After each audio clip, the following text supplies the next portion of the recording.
Today I'm going to use DESMOS and actually help you find the solutions to a quadratic with DESMOS. Normally with a handheld you have multiple options that you can use to find that with the graphing calculator. However, because DESMOS is completely active on your final exam and DESMOS is so much easier, I'm just going to teach solely that way.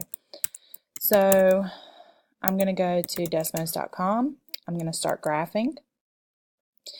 And on the left hand side, I'm simply going to type my quadratic. I can do y equals x squared minus 8x plus 5.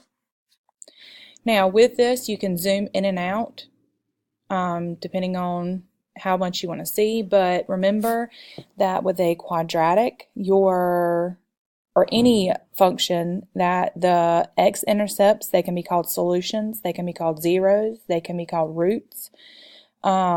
So just be mindful that with DESMOS, they are very easy to find because they identify the points the moment that you actually graph this. Now, DESMOS is going to round 3 decimal places, but this is an irrational root. So I have 0.683 as my first one, and then on the other side I have 7.317.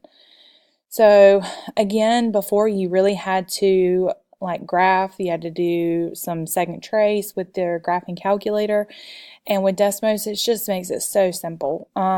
Again, these were your x-intercepts, your roots, your zeros, your solutions.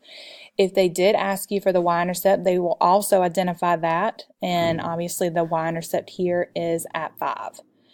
I hope this helps. You can actually find root zeros solutions to any function as long as you're using DESMOS because it will automatically identify them.